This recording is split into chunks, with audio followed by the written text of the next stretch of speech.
ஏழை நாடுகளுக்கான உதவிகளை அமெரிக்கா நிறுத்தியதன் மூலம் 1,40,00,000 மரணங்களை தடுக்க முடியாத நிலை ஏற்பட்டிருப்பதாக கவலை தரும் ஒரு ஆய்வறிக்கை வெளியாகியுள்ளது.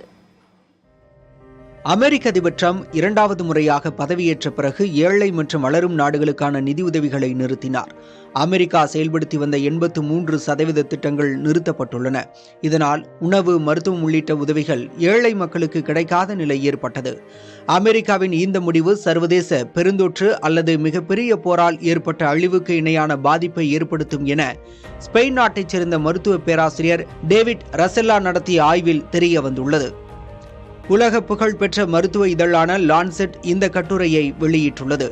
அமெரிக்காவின் உதவிகள் மூலம் 2001 முதல் 2021 வரை ஏழை மற்றும் நடுத்தர நாடுகளில் சுமார் 9 கோடி வாய்ப்புள்ள மரணங்கள் தவிர்க்கப்பட்டதாகவும் டேவிட் ரசலா எழுதிய ஆய்வுக் கட்டுரையில் கூறப்பட்டுள்ளது. HIV, மலேரியா போன்ற நோய்களால் ஏற்படும் மரணங்களை அமெரிக்க உதவி கொண்டு பெருமளவு தடுக்க முடிந்ததாகவும் அக்கட்டுரையில் தெரிவிக்கப்பட்டுள்ளது. இந்த மாடலை பயன்படுத்தி கணக்கீடுகள் செய்தால் 2025 முதல் 2030 வரை சுமார் 1,40,00,000 மரணங்களை தடுத்திருக்க முடியும் என்றும், ஆனால் அமெரிக்க நிதி நின்றுவிட்டதால் இதற்கு வாய்ப்பில்லாமல் போய்விட்டதாகவும் கூறப்பட்டுள்ளது. இந்த 1,40,00,000 பேரில் 45 லட்சம் பேர் 5 வயதுக்குட்பட்ட குழந்தைகளாக இருப்பர் என்பது பெரும் சோகம் என்றும் கூறுகிறது அந்த ஆய்வறிக்கை.